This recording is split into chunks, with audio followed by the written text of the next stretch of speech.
Smith Warhurst. Welcome to the Raw Comedy Grand Final for 2007. There's a lot of nervous contestants out there hanging out backstage with Scott Dooley from Triple J. We've got the hilarious Dave Callan hosting the event. It is about to kick off. It's sold out, so I reckon we get on in. Let's go.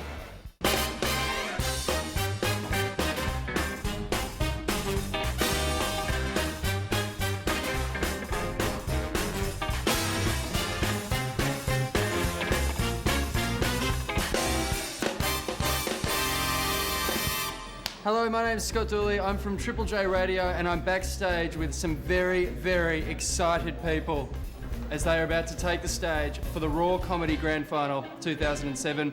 How nervous are you on a scale of 1 to panicky? 1 to panicky. Well, I haven't thrown up yet. I thought I'll just quietly sit here and go through it in my mind because I've done it a million times. Yep. And I just couldn't remember one of my lines, and I thought, okay, I might just die right now. No, you'll be perfect. You're not nervous? No. Nervous? The D doesn't get nervous. Nervous gets the D. Yeah. No, I'm not.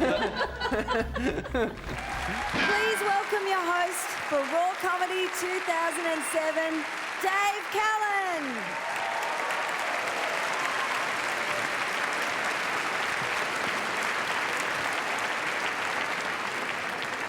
Hello. Hello there. It's Raw Comedy 2007. It's the grand national final. Ever since January, people have been competing in heats around the country, and it's all come to a head here tonight, live at the Melbourne Town Hall. Who's excited?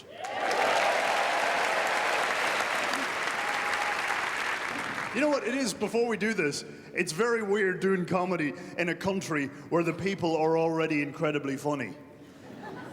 You people are hilarious. Do you know that? You are. You know what you call an ugly woman in this country? You call them a bush pig. That's brilliant. Not only are you a pig, you're not even good looking enough to be in the city. Get it? You're not one of them fancy city pigs. There's a line at Albury Wodonga, don't come past that. People didn't understand me when I first came here. I went into a cinema. All I wanted was a Mars. That's all I wanted. And do you think she could understand me? No, she flippin' couldn't. I went up to the counter and I said, hello, can I have a Mars? And one goes, what? I went, can I have a Mars? And she goes, huh? And I tried putting different inflections on the words. I'm like, can I have a Mars? Can I have a Mars? Can I have a Mars? Can I have a Mars? Can I have a Mars? Mars. Eventually she goes, I'll have to get the manager. And then the manager walks out thinking I'm a troublemaker. He's like, what do you want? And I go, I want a Mars. And he goes, what? I only want a Mars. I only want a Mars. I only want a Mars. I only want a Mars. I just said the word over and over again, Mars, pointing at it. Mars, a Mars. I felt like one of those aliens from Sesame Street. Yip, yip, yip, yip, Mars, Mars,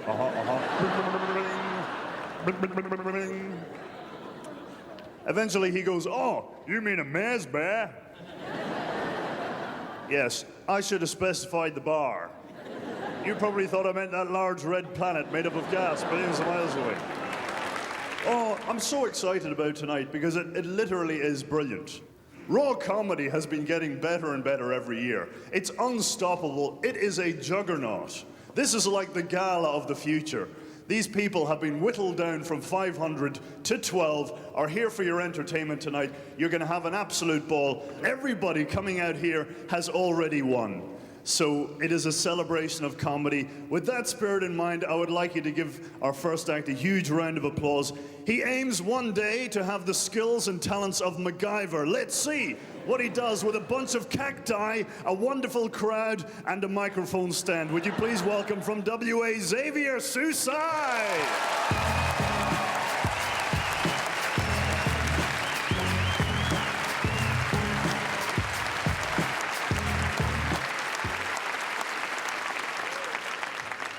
You know, I got to airport. I'm so sick of this getting random searching. Huh? Random searching. Like I'm so special, you know, I buy random lotto ticket, I never win. Man, look at me. You see army boots, army jacket, beard, gun. Fuck that shit, man. I did nothing wrong. So solution to problem. I buy a religious t-shirt. Jesus is my homeboy. Policeman, he look at me.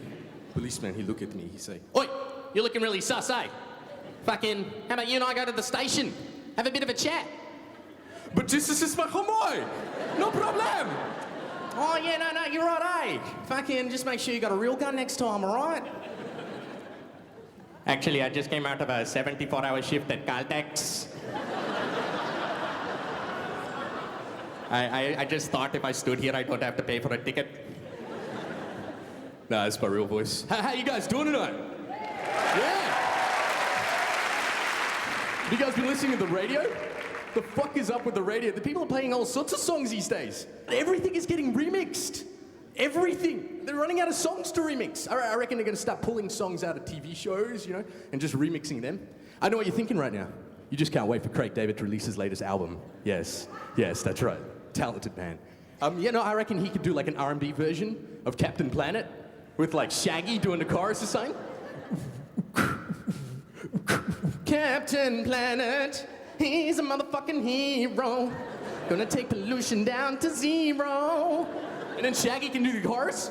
"We the planeteers, you can be one too, cause saving the planet is a thing to do. Polluting is not the way. He would have the planet has to say, Shaggy!"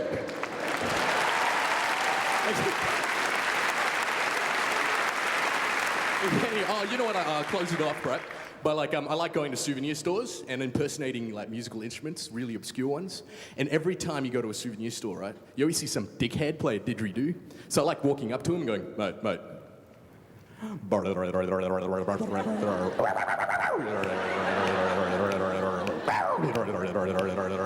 All right, that's my time. I'm Demi Sousa. You guys are fantastic. Please thank him, Xavier Susai. Were the nerves warranted though, once you got up there? Just breathe is what I kind of was.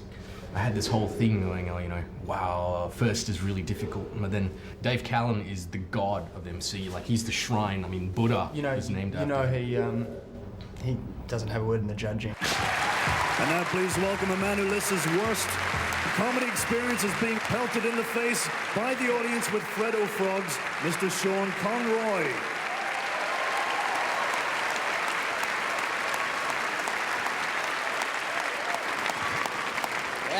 Awesome, how are we doing? Cool. I'm doing all right. I had a Red Bull before I came on stage tonight, because I'm a bit extreme. And I discovered something a little bit disturbing while I was drinking my Red Bull. I was reading the label, this is true, and it said, "Do not consume if pregnant, may cause birth defects." That's a bit freaky, isn't it? That means that Red Bull may quite literally give your baby wings. The truth is I'm actually a little bit fragile at the moment. My girlfriend dumped me a couple of weeks ago. Via text message. Oh, bitch.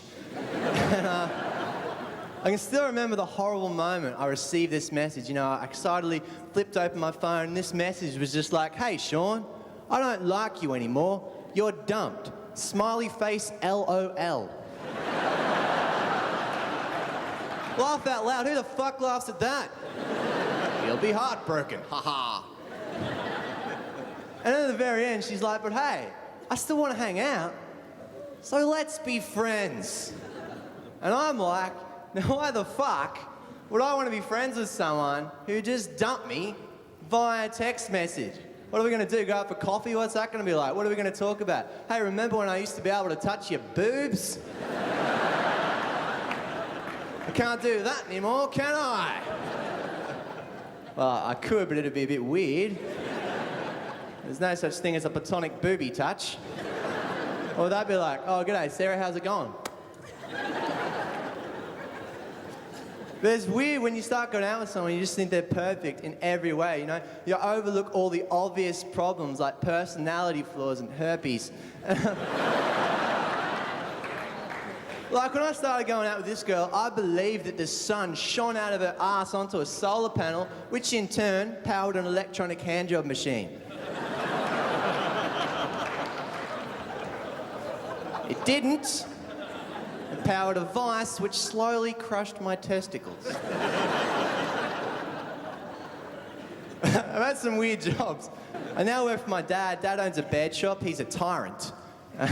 It's true, I'll tell you why. This is a true story. Recently, the store next door to ours burnt to the ground, right? Dad went in to check it out. The local news team made the mistake of interviewing my dad. Most people think horribly unfortunate tragedy. Dad thinks opportunity to shamelessly promote my own business. All of a sudden, Dad's head's on TV. He's pure cheese. This is what he says. Yeah, obviously a very sad day. Millions of dollars worth of damage and livelihoods lost, but the important thing is my business is fine and we're having a big sale. Flaming hot prices come on down. We've got smoking deals. We didn't start the fire. It was always burning. How do we sleep while our beds are burning? But yeah, it's a very sad day.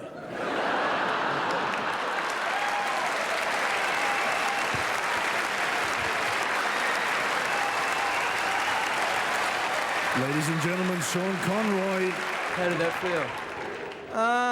Surprisingly just like a normal set. Yeah, really? You didn't notice the 1,500 people that were watching it?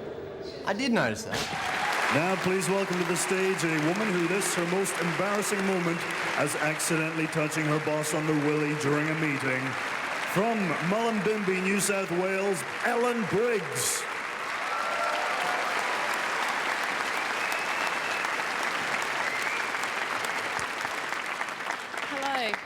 Just let me clear that up. It was an accident. I wasn't trying to get a promotion or anything. Like you said, I am from Mullumbimby. For those of you who don't know, that's actually near Byron Bay. It's where we grow all the good pot that you smoke, and it's where we like to keep marriage in the family. Byron Bay have got this thing, you know, like because tourists go there, they think they're pretty special. You know, we've got the lighthouse and the beaches and the tourists. What have you got in Mullumbimby? Well, what we've got is very smart business people, and I've cut something out of the paper to show you. And it's true because there's a typo in it. The op shop at the Uniting Church in Mullumbimby accidentally sold a push bike which belonged to a young man who'd left it nearby. Could anyone who bought a pushy on Saturday please call Elaine? I went in the other day and I said, "Oh, excuse me, Elaine, how much is that Land Cruiser out the front?" "Oh, I don't know, darling, are the keys in it? $50? Does anyone have kids here?" Yeah, oh, look, they're all too tired to put their hands up. It's out trying to forget about them. Not going to remind me. No offence, those of you who have. I fucking hate kids. Except, of course, those little ones in places like China, Vietnam, India, that work in factories and make my clothes.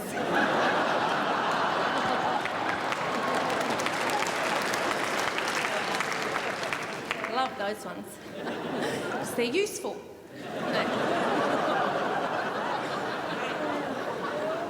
I've actually got identical twins. How's that for karma? It's true. What goes around comes around. And I was actually at they're in school now. And I was actually at the kindergarten school disco. My God, is that the hardest thing you will ever have to do? Honestly, I think they should send 65-year-olds over to Guantanamo Bay and put the funky chicken on. Fucking, they'll have people just confessing to anything. I did it, fuck them off. Anyway, I was there dying. Lucky I was able to drop an eckie when I was there. Made it much more bearable.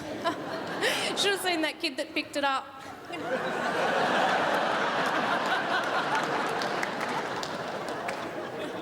Yeah, he won all the dance competitions and tried to root the principal for 3 days.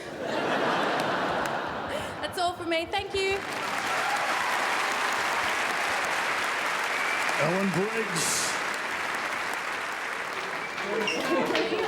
Straight from the vodka. Look at that. Ready. Like any good mum. Yeah. Our next act states his major influence as the Australian public. He's an all-round champion. Please welcome Maverick Bode.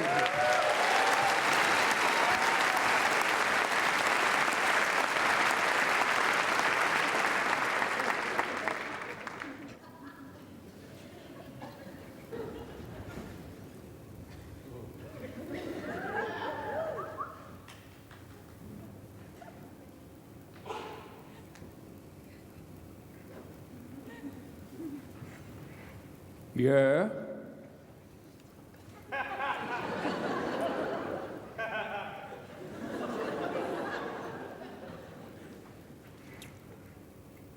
Shit, yeah.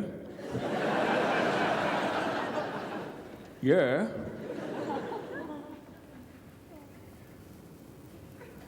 Nah.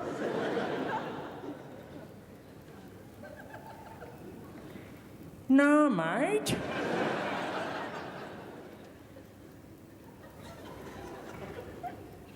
You wanna go?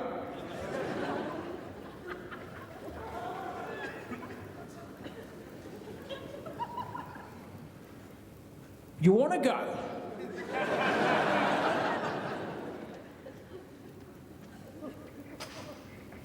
Food.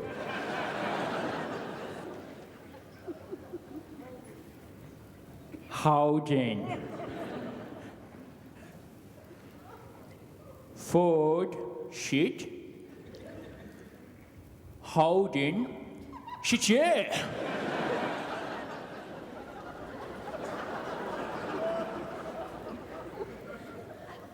Kyoto. Nah. Economic rationalism. Yeah.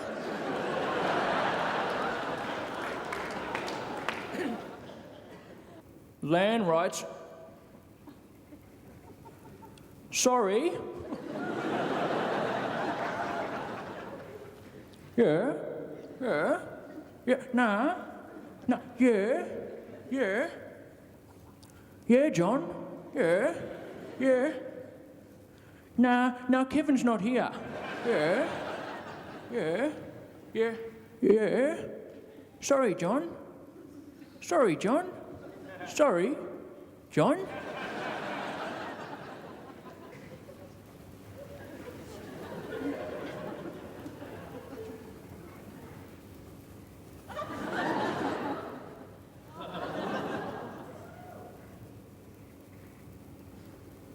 Thank you.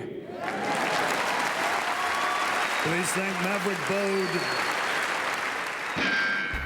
When I did the Hobart Heats, I thought it was so nerve-wracking, and the worst thing was that the ex was in the audience. Did you tell him that you were going to do a routine on your experiences? No. I told kind of a few lame jokes at a school talent quest a while ago, and I thought I'd just try it out. Have you got a critic or a sounding board, someone that you can show your material to? Probably just my mum and dad at the moment. What's been one of the biggest challenges throughout this whole process for you two? Yeah, I'm a liability to Jason. That's pretty really? good. I was going to ask which one. Yeah, it's which me. one's the I'm the one who stuffs up.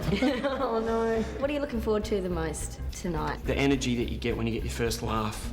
That's what I strive for. You get your first laugh and it all rolls to you. It'll be awesome.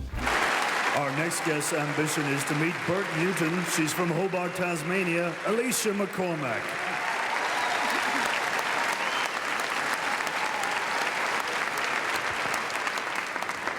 Your wedding day is supposed to be the happiest day of your life.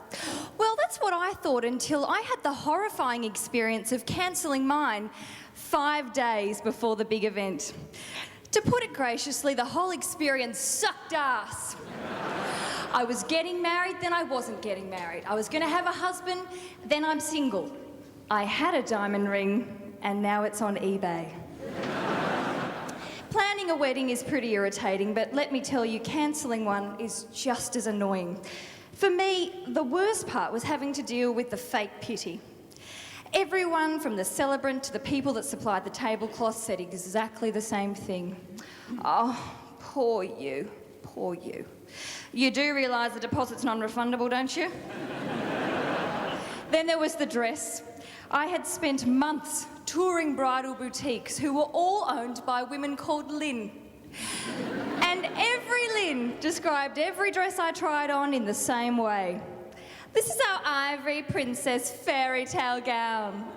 Look, I'm going to have to stop you there, Lynn, because fairy tales aren't going to get me to buy a dress. Cinderella screwed the first guy that gave her a pair of shoes and took her to a party. I'm not that cheap. Well, depends what sort of shoes, I suppose. The Lynns also had a great way of making you feel good about yourself. You've got a very small waist, but quite bulbous hips. You know what would be an excellent distraction from your small breasts? Some sparkles. In the end, I spent $5,000 on a wedding dress and I loved it. Or I did until we cancelled the wedding and I burnt the fucking thing. Do I still want to get married? Yeah, absolutely. And actually, I didn't burn the dress. It's in the car. So if there are any eligible bachelors out here tonight, I'll meet you in the car park later on. Thank you very much. Alicia McCormick. I remember it. I think I remember it. I was standing on stage with a microphone saying something, but I'm not quite sure what. Now please welcome our youngest performer in Raw 2007 at the ripe old age of 16, Jack Druce.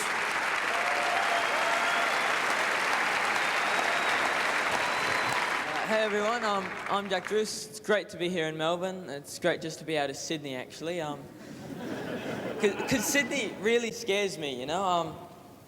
Sydney really scares me ever since the riots, but I feel much more confident now because the New South Wales government has recently purchased a brand new water cannon to help stop riots.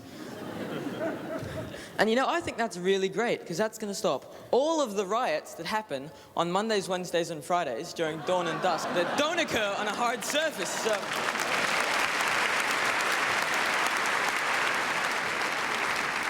now, you may have noticed my accent is a little bit messed up. That's probably because my mum's Australian, my dad's English, and I was actually born in Canada, which is great when it comes to sports, you know, because I can go for Australia in the Swimming World Championships just happened, I can go for Canada in the Winter Olympics, and I can go for England in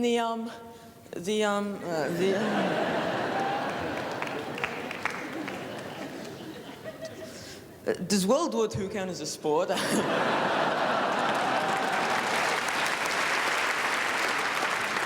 Now, I was privileged recently, honoured even, to witness possibly the greatest cinematic development this millennium. And I, of course, speak of the epic saga that was Snakes on a Plane.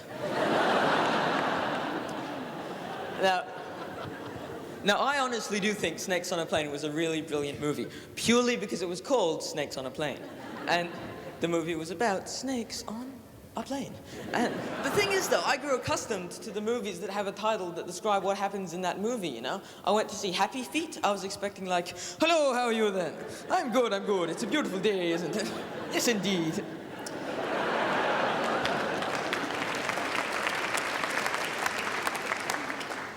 And my feet are Irish for some reason. But back onto movies with very misleading titles. Pretty high up the list would have to be Denzel Washington's Man on Fire. Now, that could have been a much better movie had they just stuck to the original title. And you can imagine my disappointment when I saw Dances with Wolves. I saw this ad for a show a while ago. The show was called Saving Babies, and it was about the doctors who look after the premature born babies at the hospital. And I thought, oh, looks like a pretty boring medical show, won't watch it. But then, at the end of this ad, the host of the show comes on and says, the doctors who operate on these tiny babies are magicians. I thought, hang on now, magicians? That could be an excellent show. But could you imagine that, though, magicians? That would be like, I'm sorry, ma'am, we lost your baby. But wait, what is this behind your ear? Oh, here it is. Thanks, everyone. I've been Jack Druce.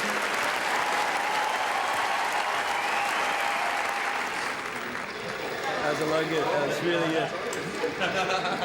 Great gig. Jack Druce, this competition is so cute. So I like this country. You have the best native animals in the world. I don't know, you know the way pets begin to imitate their owners? I don't know whether kangaroos are imitating drunk Aussie blokes at the end of the night in the pub, or vice versa, but the behavior is exactly the same. When you see a kangaroo in a documentary, what's it doing? Anyone? Punching, yes. Every single one. How do they do that? How do the documentary makers do that? Do you reckon they go up to the kangaroo before the documentary and go, hey, see that roo over there? He called you a puff. Yeah. He said you can't hold your piss and you don't like chisel. Right, where is he? They're so Aussie, they even have their own built-in stubby holders. And that's just the women. They'd only be slightly more Aussie if they had another pouch up here for their Winnie Blues. All right. From Victoria, a group of men whose ambition is to make a tennis ball-shaped dent in the Australian comedy industry. Please be very warm and generous and loud in your welcome for Anyone for Tennis.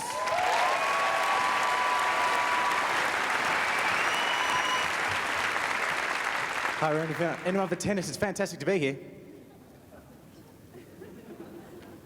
I said it's fantastic to be here.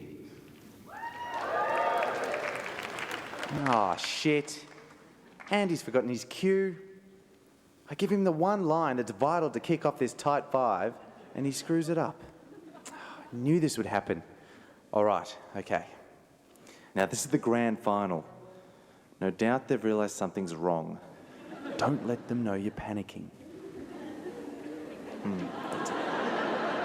All right, well, I've got to remind Andy, so I'll just casually walk over there. All right, act cool. Oh, maybe not that cool. That's a bit too cool. Maybe this cool. No. All right, perhaps it should be... Oh no.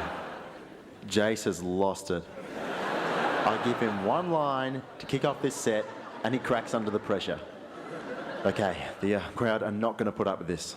I've got to do something to distract them from what's going on over there. Oh, what's Andy doing now?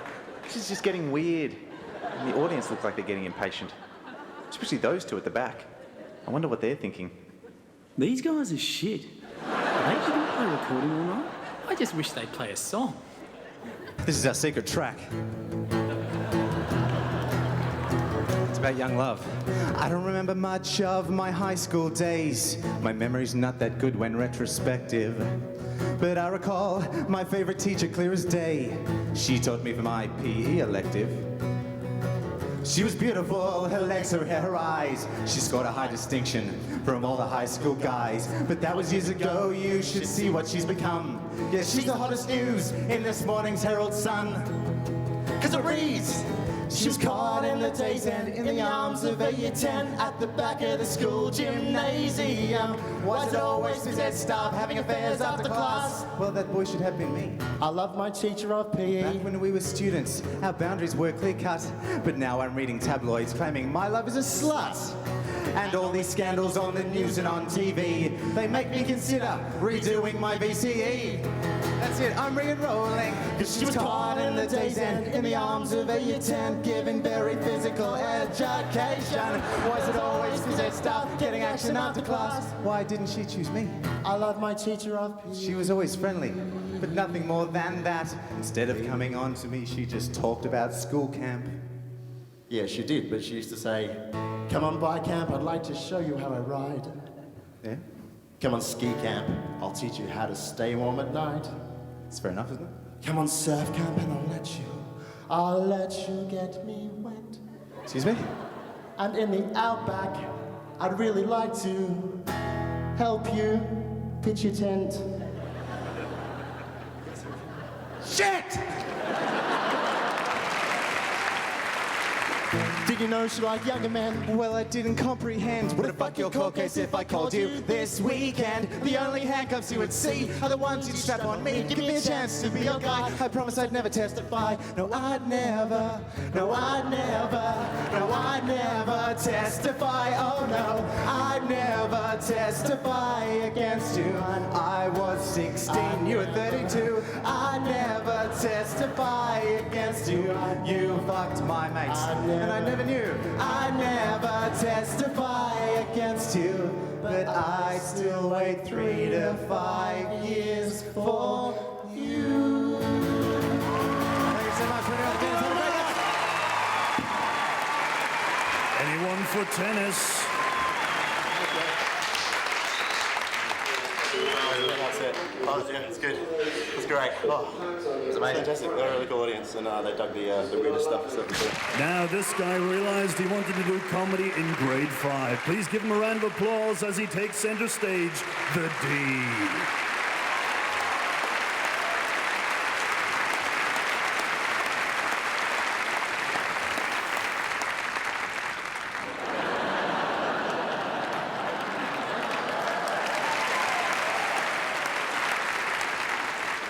Yeah, I just had to warm my wheels up.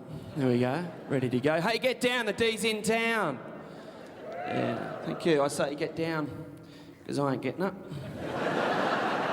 It's all good. So, yeah, but, you know, I'm in training for the Wheelchair Olympics next year, and I'm saving up for these awesome running shoes. And, yeah, these Nike ones are the best ones on the market. And mate said to me, D, why are you buying shoes? You can't even walk. I said, I know that. Just going to psych out my competition.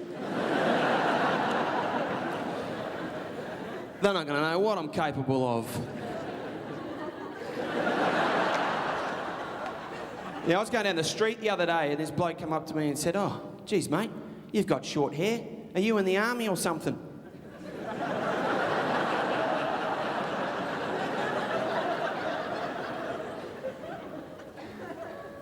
I said, yes. I'm an army tank. Gotcha. And sometimes I double as an anti-tank minesweeper.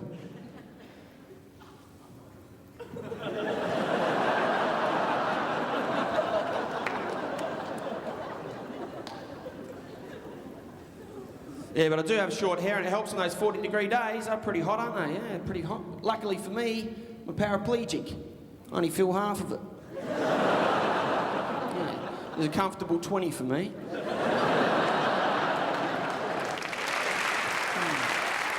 Did you know in Australia there's more money spent on gardening than any other hobby?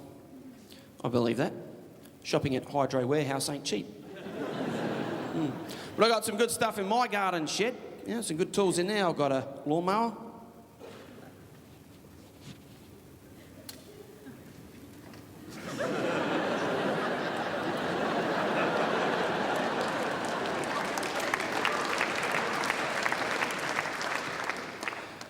I got a big green wheelbarrow.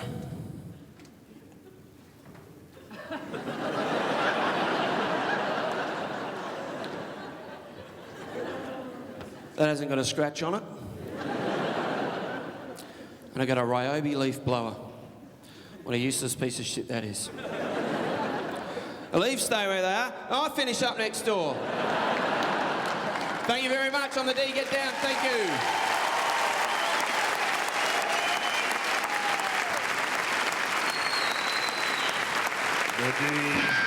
Jonathan, you're here for Raw Comedy, but you didn't actually think you were performing today. What did you think you were here for? I actually thought there were 5 winners and they were competing, and I thought I was just to fill in space, and then I only found out an hour ago. Well, good luck. Yeah. Have you got a routine organised? Yeah, I've just written all my jokes on my hands because I've got really bad memory.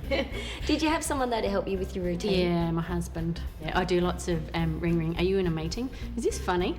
Do you find though there's certain topics that people don't like you talking about? One of the things I decided when I decided to do stand-up is that I would really not censor anything that I wanted to say. The whole point of my comedy is to get people laughing about things that they don't want to talk or laugh about. What are you looking forward to the most tonight? Just lapping up every second of just being there amongst such a big audience. They'll probably have to get one of those hooks and drag me off the stage. Our next act is from South Australia, has studied Chinese in China, Spanish in Guatemala, and French in Port Pirie. Please welcome to the stage Tracy Crisp.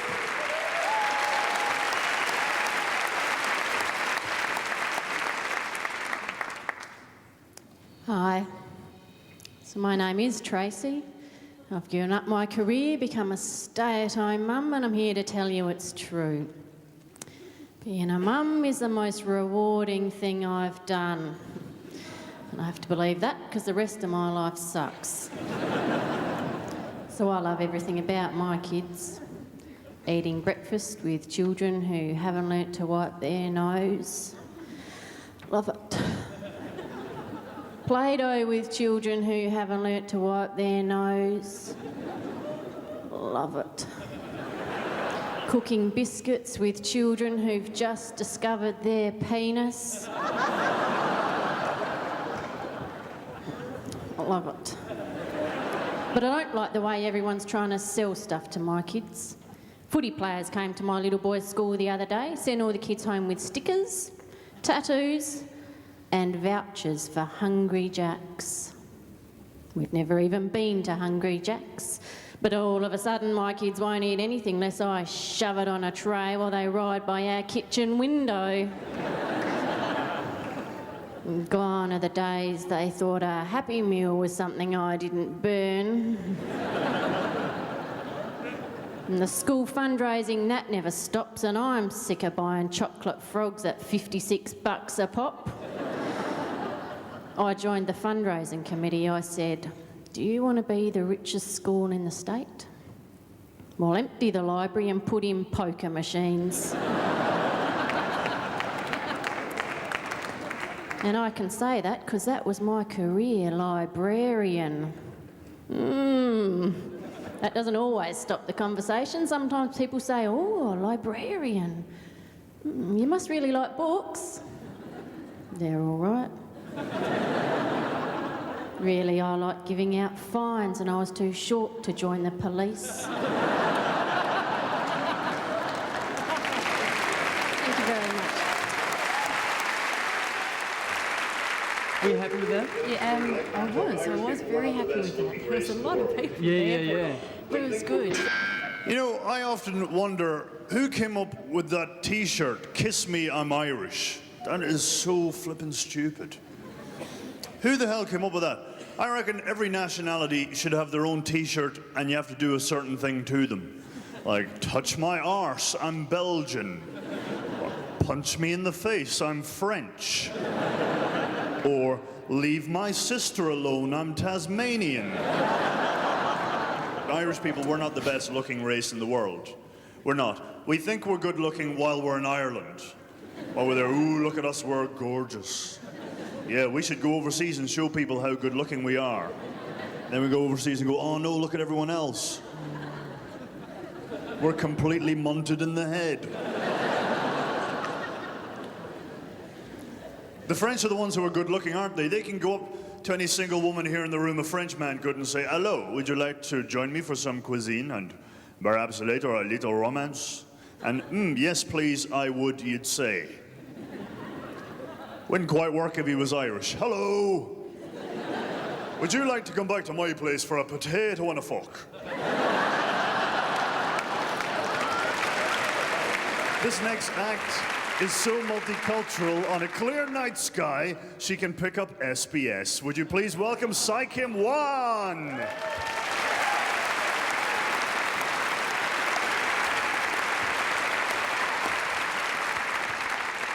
Yo, you mob. As I said, I'm from Chinese Welsh mob. Up that way, look. My father's from China, that great land of social engineering, where everyone's been cut in half in order to double population overnight. My mother's from Wales, so we were raised the Welsh gypsy way. When the bills came in, we moved. This is true. We were so poor, and all our stuff was shit. So I got really good at packing shit. You look like a warm and friendly crowd. I can tell you the truth. Recently, I've had dreams about having sex with famous people, which isn't good when it's John Howard. I dreamt he came too early and he didn't say sorry.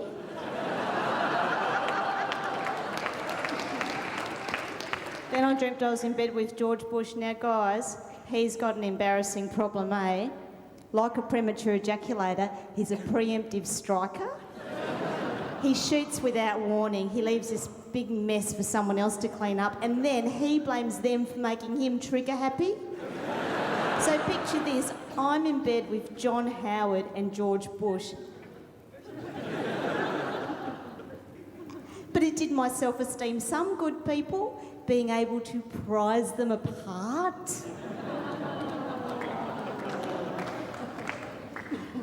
Who do you think is going to win the next federal election? Who gives a rat's ass, eh? It's not like voting for Aussie Idol. That's where your vote really counts, eh? You've been deadly. Sergeant one. Nerves are good. Nerves are a good thing, you know. If you stop being nervous, you're dead. And if you're dead, you don't do comedy very well. Look like you own the stage, not in a over-the-top confident striding around, just obviously inside you're going to be panicking. It's like the little duck swimming smoothly across the top of the lake. Underneath your legs are just going like mad. If you just look like you belong there and enjoy it, you'll be fine. I don't think you can get rid of nerves if you're nervous. I used to incorporate it in my act, and I used to pretend I had Parkinson's disease. Go with it. Nerves are always good for a big live audience. You know, you need the kind of energy and use it to your advantage, but don't, soil yourself or anything. Get all your butterflies marching in the same direction. I really like that. If our next act could invite 3 famous people to dinner, they would be human rights activist Malcolm X, race activist Angela Davis, and robot activist Optimus Prime. Please make him welcome Amir Rahman.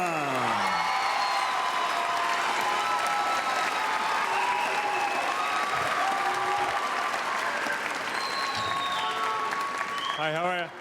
My name's Amir. It's an Arabic name because I'm Muslim. So I hate waking up in the morning and hearing this crap on the radio.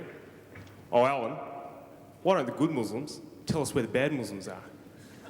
Why don't the Muslims tell us where the terrorists are hiding? Why don't the Muslims tell us when the terrorists are going to attack? Why don't the Muslims tell us? Why don't they tell us? Why don't they tell us? Why don't they tell us? Because then you'll catch us, you idiot. But I'm not a terrorist. I'm not a terrorist, but I think the world would be a better place if I was a terrorist, because like every other job I've ever been paid to do in my life, I'd be a slacker. On a really busy workday like 9/11, might have just stayed in bed. And I would have got that phone call that everyone gets from the boss at 9 o'clock on Monday morning. Ahmed, where are you? You were supposed to hijack the plane 10 minutes ago. You're late.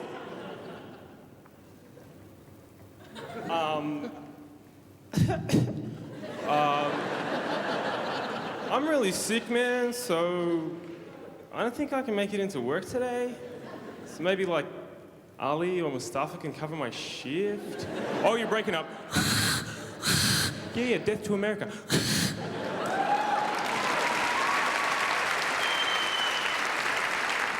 So I've got a question for white people in the audience. What the hell is your problem? Every time I turn on the television, white people complaining about someone else. Muslims trying to kill me. Refugees stealing my job. Aborigines have a drinking problem. Well, I watched the Cronulla riots, yeah? So I'm sure you can appreciate that from my perspective, no one in the universe has a scarier drinking problem than white people. But no, I like white people. You're clever, you can do lots of stuff. But you don't know how to riot, okay? I'll give you some examples. In Los Angeles, after the Rodney King beatings, black and Latino people set the entire city on fire. That's a riot. In Palestine, when little kids throw rocks at tanks, that's a riot. In Redfern, when 12-year-old kids throw bricks at SWAT teams, that's a riot. If you're running around with a flag as a cape,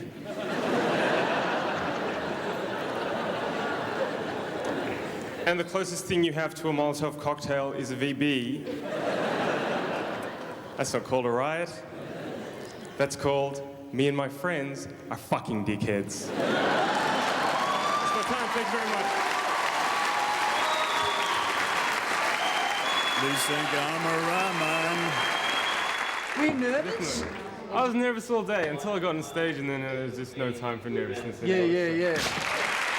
Please welcome a guy whose ambition is to be happy with what he does and not be too famous. From Victoria, Jonathan Schuster.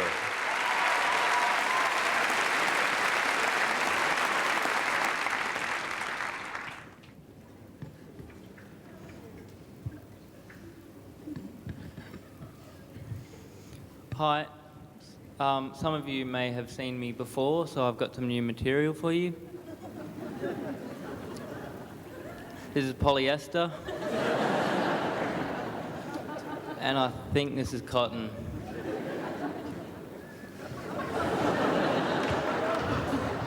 Sometimes I get 2 forks and put them up to my eyes and pretend I'm in a jail cell.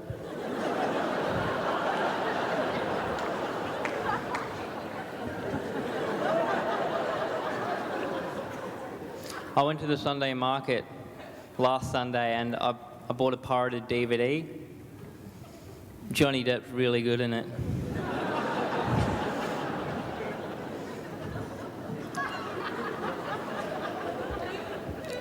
Now here's a joke.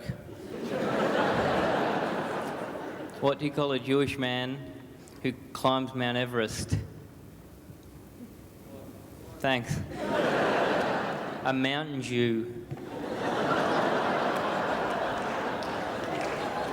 It's funny because the word Jew sounds very much like Jew.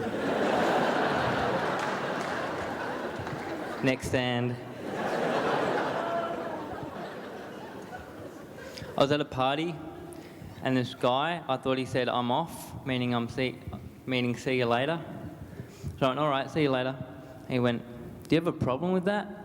And I went, no, I thought you said you were off. And he said, no, I was confessing that I was a moth.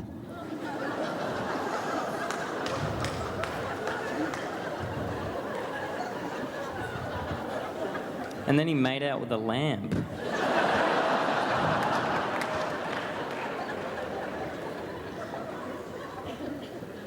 I was driving down the road and I saw a sign that said 15-minute power nap saved lives. I don't even donate blood anymore. I just have power naps.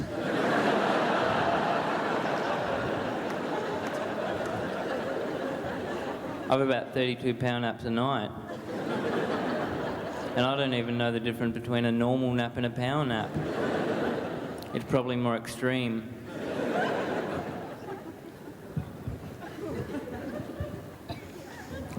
Whose idea was it to make Mr. Snooze a captain?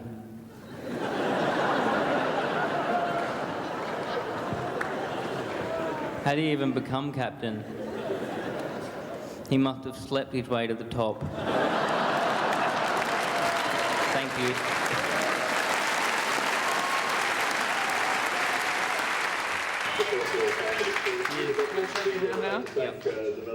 I've got humour all over my hands. Wow. That was good? Thank you. Were you happy with that? Yeah, it was so much easier when I got out there. Yeah. But, yeah. What did you think was going to happen? I don't know, there's a few jokes where I'm like, they won't laugh at it, because I haven't done some of the jokes before. It was kind of, I was told just to do them. Really? Tonight, So you just did new material? Like that, the Captain Snooze one. They That's got the really biggest good. laugh. They got the biggest laugh. My friend said, no, you got to do that for me, so it's good. The raw crowd, particularly at the final, is absolutely amazing. I'd never experienced anything like that before, and I've not experienced anything like that since. On the Raw Comedy Day, I actually felt really kind of confident because we went through the routines together in front of each other, and I heard a little bit of hot buzz amongst the technicians that, hey, that guy's really, really good. So I thought, yeah, I'm going to do well. Didn't.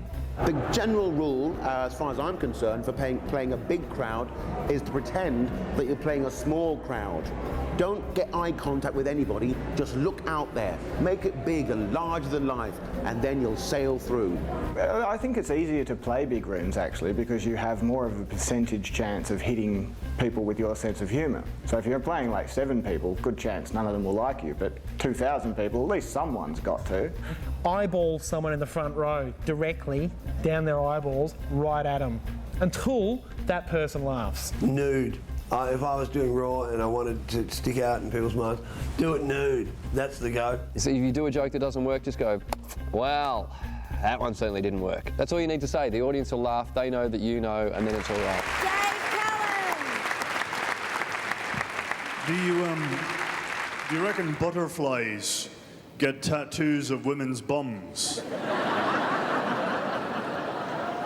So, without any more further ado, ladies and gentlemen, please welcome them back on, your contestants for Raw 2007.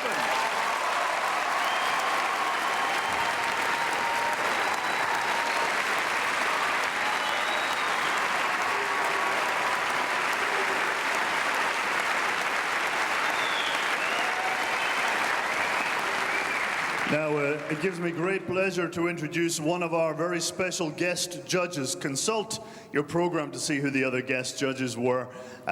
In this case, handsome, Irish, and a little bit scruffy. Don't say Edburn. Inevitably, your thoughts will turn to me again.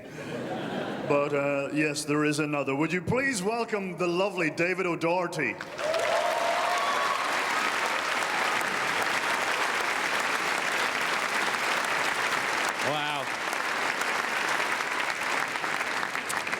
I've got some, that is a little bit scruffy. That's a great description. Yes. When I wear a suit, I just end up looking like a homeless man from the 1970s. The Raw Recruit is a prize given out to somebody who has entered Raw Comedy for the very first time this year and made it all the way through to the grand final. So this person probably only started doing comedy this year or at the end of last year at the earliest. So that's in that envelope there, is that right? We go with that one then? Yeah. And the winner of the Raw Recruit Award for 2007 is Jack Druce.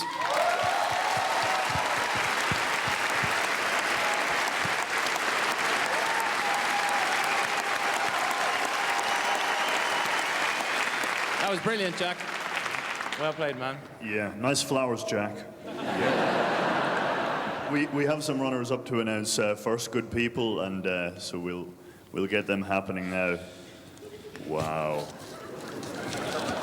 Irish people aren't very good with letters. We only just got the email last year, in fact. The runner-up in Raw for 2007 is Amir Rahman.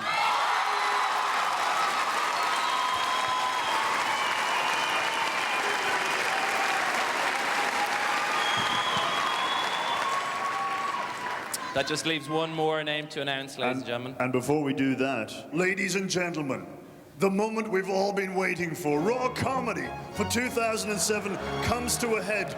Behold, the Raw Statue of Mirth.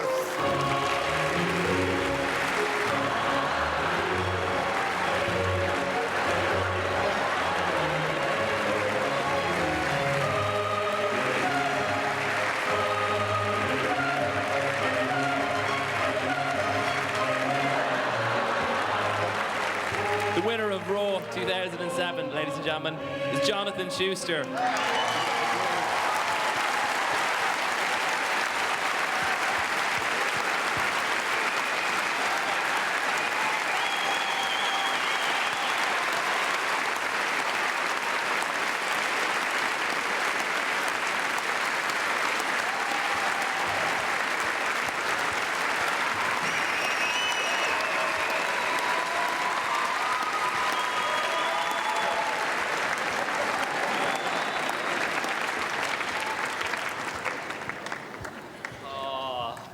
I seriously have no idea what to say. Thank you all.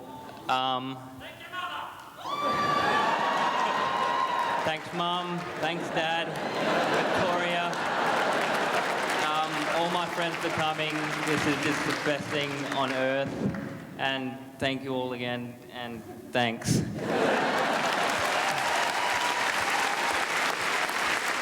Ladies and gentlemen, that brings us to the end of another Raw Comedy, and thank you all for your lovely, warm support throughout Raw Comedy for 2007. Take care and good night.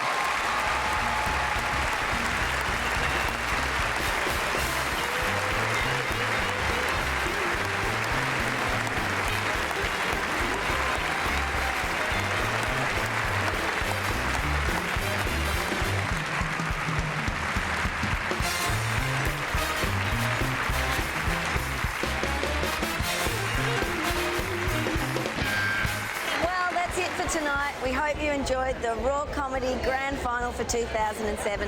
We congratulate Jonathan Schuster for winning tonight and wish him all the best when he gets on a plane and heads to the most prestigious festival in the world, the Edinburgh Fringe.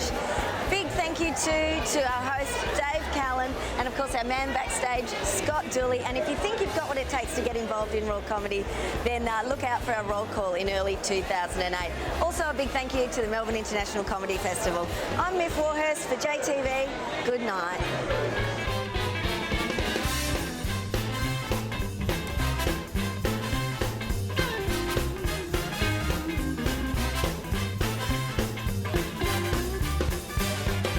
Hello, I'm Andrew Denton. Join me for a journey into George Bush's religious heartland and find out why it takes two to make a holy war with God on my side.